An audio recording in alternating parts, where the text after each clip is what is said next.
In order to achieve the Lost in the Game hidden achievement in the Grand Garden map, the 18v18 map, simply do the following. Shoot the white pieces, the pawn, king, queen, knight, and bishop in that order. Obviously, you'll need to wait for them to move. You can actually see or reset the board in the area below you. If you were to just simply jump down, you can see that there is a top-down view, a more proper chessboard view of the actions that you're taking if you, for some reason, need to reset this. There are some unique quirks to this map that aren't present in practically every other map within Marvel Rivals. First off, I was curious, because I needed to let the game roll while I spectated, what a level 1 and easy mode bot Jeff would do if he was all alone in an 18v18. Turns out, the last brain cell in his brain bounces around like a DVD screensaver logo before he finally gets bored and just kind of stops. It's kind of cute. I'm not gonna lie. The poor little guy, he's struggling. He's struggling. This map is special. It's different than anything, and I want to examine some of the decisions that the developers went in with this, because there are certain restraints that they have to place upon themselves in order to get this map to work. This is obviously the largest game mode that exists in Marvel Rivals, and there's a temptation to make a really small map, and to be fair, this is possibly the smallest map in the game, but not of course for the sheer amount of players that are going to be on it. You want to reduce lag, so they had to cut corners, and they had to cut corners in some kind of interesting ways. But that's not to say that lag can't happen. In fact, at the end of this video, I set out with my team to try to create as much lag as possible, so stick around to the end for that. First off, this is, for what I could tell, the only truly symmetrical map in the game. The only other one is the other 6v6 map, the other team deathmatch map, but even that one has some differences here and there that make the map play ever so slightly different if you're on the left or right side of that map.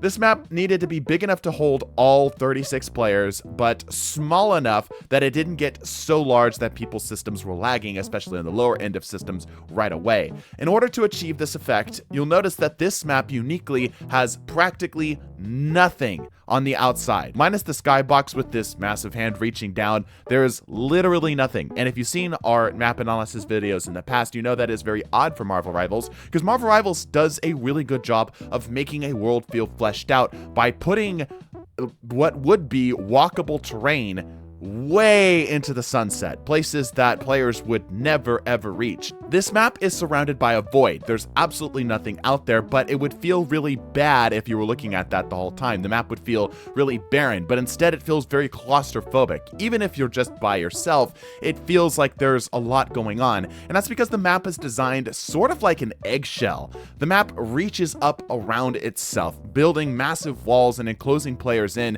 pretty much hiding what would have been the void to the player's scrying eye.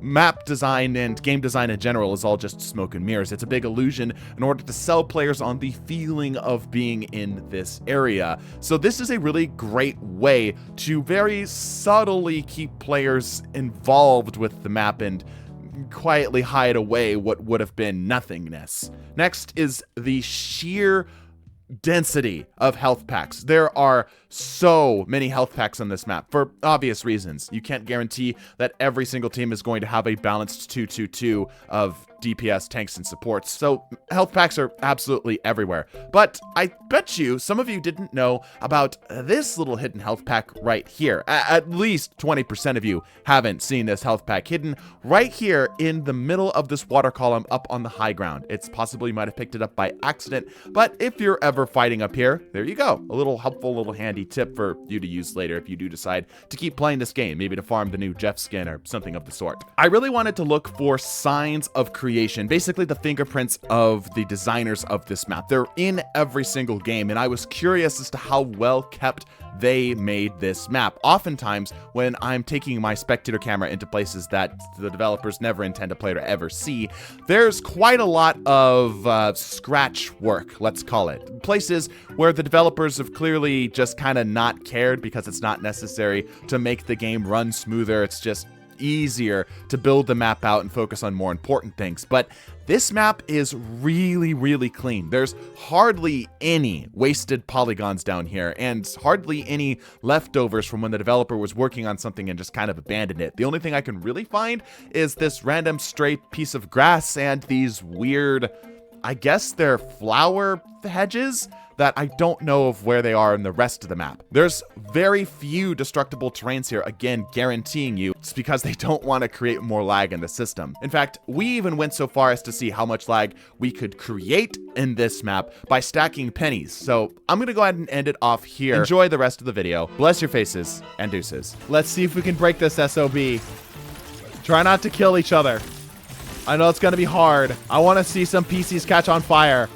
Everyone get set up. Way too many frames happening right now. There we go. There are some frame drops. Look at this. There we go. Look at this. It's beautiful. Oh, don't step down there. All right. Good stuff. All right, now everyone, like, open fire. Open fire to the sky. Find some skybox to shoot. Dude, people are like sliding around. Oh my gosh, it is so laggy. Dude, we're getting 300 ping in here. It's 300 ping. Dude. Oh my gosh, we can get higher. We can make it worse. Almost 400 ping. Dude, this is unplayable. Oh my gosh. Look at this. What the hell is this? Oh my gosh. Dude, no one's moving. Everyone stood still. More! More! Pop your ults. Make it worse. More! Dude, it's so bad.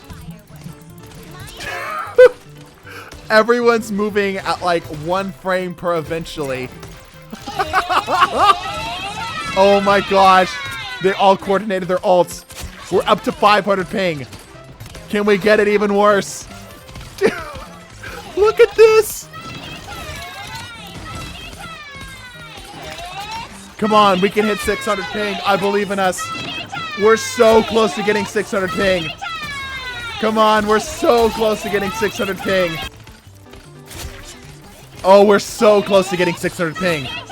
It's so close. Come on, guys, I believe in us. We can make it worse. Come on. Oh, we're dropping. People are dying. Oh, yeah, use sprays. Yeah. Everyone use your sprays.